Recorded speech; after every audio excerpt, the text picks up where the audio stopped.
আসসালামু আলাইকুম। যে যেখান থেকে দেখছেন সবাইকে অন্তরস্থল থেকে দোয়া ও শুভকামনা রইল। আশা করছি আমার রেসিপিটা যদি প্রথম থেকে শেষ পর্যন্ত দেখেন, ঘরে বসেই পারফেক্ট কালো বোনাটা তৈরি করতে পারবেন।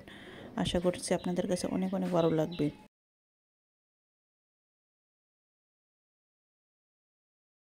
চলুন তাহলে শুরু করা যাক। আমি এখানে 2 কেজি গরুর মাংস নিয়েছি। মাংসগুলো কিন্তু তেমন ছোটও করে নেই, তেমন বড়ও করে নেই, চর্বি ছাড়া কিন্তু মাংসগুলো নিয়েছি। স্বাদ মতো লবণ দিয়ে দিলাম, ধনিয়ার গুঁড়া 1 চা চামচ, মরিচের গুঁড়া 1/2 চা চামচ, হলুদের গুঁড়া 1/2 চা চামচ, গরম মশলার গুঁড়া 1/2 চা চামচ, 1 টেবিল চামচ জিরা বাটা, 1 টেবিল চামচ রসুন বাটা, 1 টেবিল চামচ আদা বাটা দিয়ে দিলাম, পরিমাণ মতো পেঁয়াজ কুচি। রাঁধুনি রেডিমিক্স কালো ভুনা মশলার প্যাকেটের মাঝে 2টা প্যাকেট থাকে না, তার মাঝে বড় প্যাকেটটা আমি কেটে দিয়ে দেব। যেহেতু আমি এখানে 2 কেজি গরুর মাংস নিয়েছি, তাই পুরো প্যাকেটটাই দিয়ে দেব। যারা 1 কেজি নেন তারা অর্ধেক করে হাফ করে দিবেন। এখানে আমি সরিষার তেলটা অ্যাড করলাম, আপনারা চাইলে অন্য কিছু তেলও অ্যাড করতে পারবেন। এখানে আমি সয়া সস দিয়ে দিলাম। সবগুলো মশলা আমি হাতে মেখে নেব, যাতে করে মাংসের মাঝে ভালো করে সেট হয়ে যায়। হাত দিয়ে মাখলে মাংসটা কিন্তু অনেক সফট হয়, মশলাও কিন্তু ভালো করে গায়ে লেগে যায়। দেখতেই পাচ্ছেন আমার মাখানো হয়ে গেছে। এখন হাত ধোয়ার জন্য যে পানিটা নিয়েছি, এই পানিটা দিয়ে দেব মাংসের মাঝে।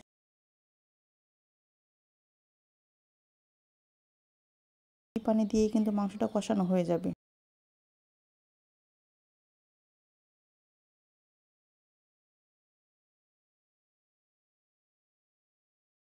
এখন এটা খুন্তির সাহায্যে ভালো করে নেড়ে নেব।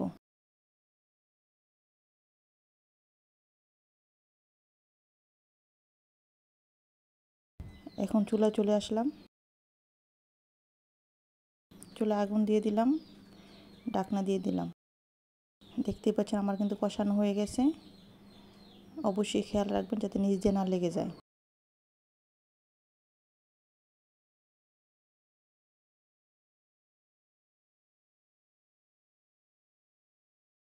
আমি এখানে আস্তা রসুনের কোয়া দিয়ে দিলাম, 2 গ্লাস পানি দিয়ে দেব মাংসটা ভালো করে সিদ্ধ হওয়ার জন্য।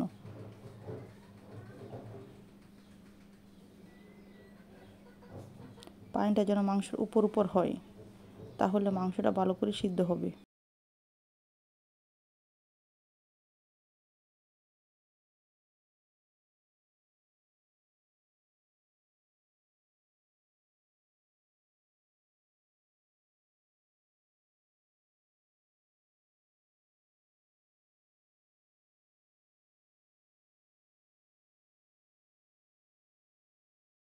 ঢাকনা দিয়ে ঢেকে দিলাম মাংসটা সিদ্ধ হওয়ার জন্য।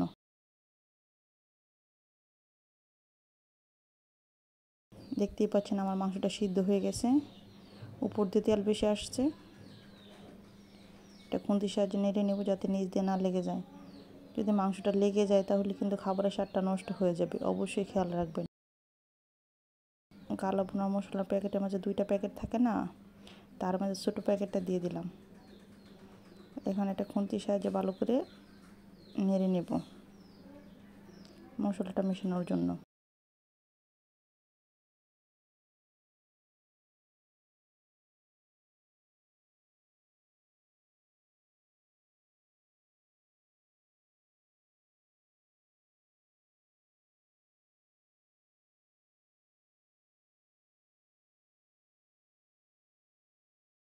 ঢাকনা দিয়ে দিলাম, আবারও 5 মিনিট জাল করে নিব। ফিরে আসলাম 5 মিনিট পর। দেখতেই পাচ্ছেন কালো ভুনার কালারটা কিন্তু কতটা চেঞ্জ হয়ে গেছে।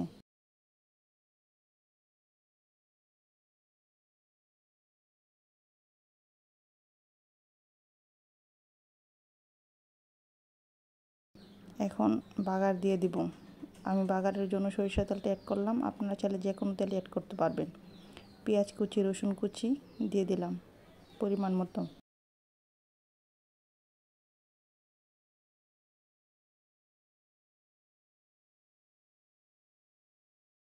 অবশ্যই খেয়াল রাখতে হবে বাগারটা যাতে কোনোভাবে পুড়ে না যায়।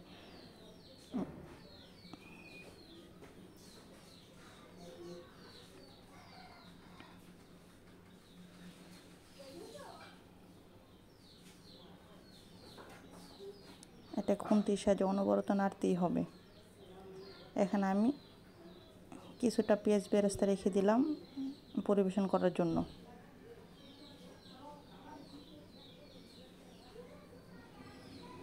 দেখতেই পাচ্ছেন আমার পেঁয়াজ বেরেস্তা হয়ে গেছে। এখন আমি কিছু গরম মশলা অ্যাড করব।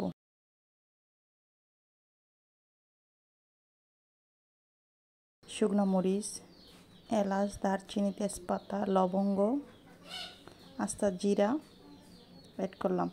বাগারের সাথে যদি এই মশলাগুলো অ্যাড করেন মানে কি বলবো, রেস্টুরেন্টের মতো কালো বোনা স্বাদটা পাবেন। একবার যদি বাসায় রান্না না করেন তাহলে অনেক অনেক মিস করবেন।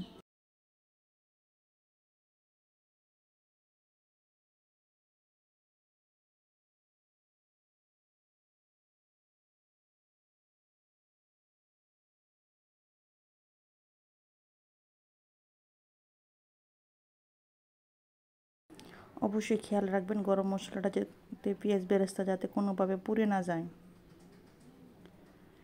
রান্নাটা যত মনোযোগ দিয়ে করবেন রান্নাটা তত স্বাদ হবে।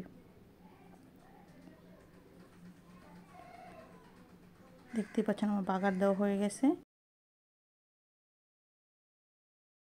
এখন আমি 1 চামচ কালা বোনাটা পেঁয়াজ বেরেস্তার উপর দিয়ে দিলাম। তারপর আবার 5 মিনিট দমে রেখে দিব যাতে কালো বোনার যে পারফেক্ট স্বাদটা পাওয়া যায়। এখন এই বাগারের মাংসটা কালো বোনার উপর দিয়ে দিব। এখন বাগারটা মাংসের সাথে ভালো করে সেট করে নিব নেড়ে চেড়ে।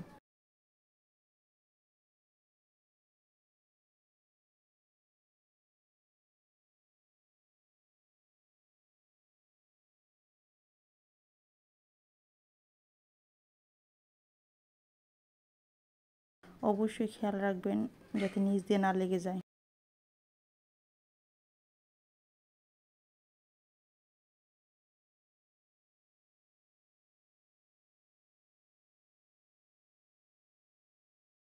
আমি আবারও 5 মিনিট দমে রেখে দিলাম। ফিরে আসলাম 5 মিনিট পর। দেখতেই পাচ্ছেন আমার কিন্তু রান্না করা হয়ে গেছে। কালো বোনার কালারটা কিন্তু চলে আসছে। আপনাদের কাছ থেকে দেখাই মাংসটা কতটা সফট দেখা যাইতেছে, খেতেও কিন্তু দুর্দান্ত স্বাদের হয়।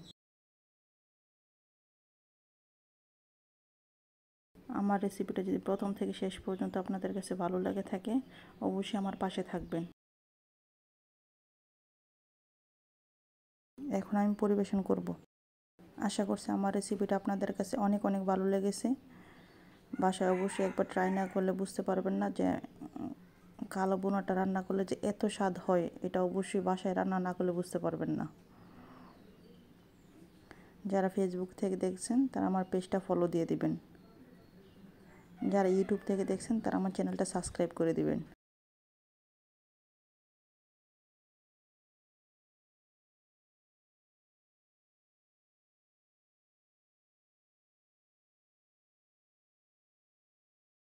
সবশেষে অ্যাড করবো আমি পেঁয়াজ বেরেস্তা। পেঁয়াজ বেরেস্তা কিন্তু অবশ্যই আপনারা ব্যবহার করবেন। সবাই ভালো থাকবেন, সুস্থ থাকবেন। আসসালামু আলাইকুম। ধন্যবাদ সবাইকে।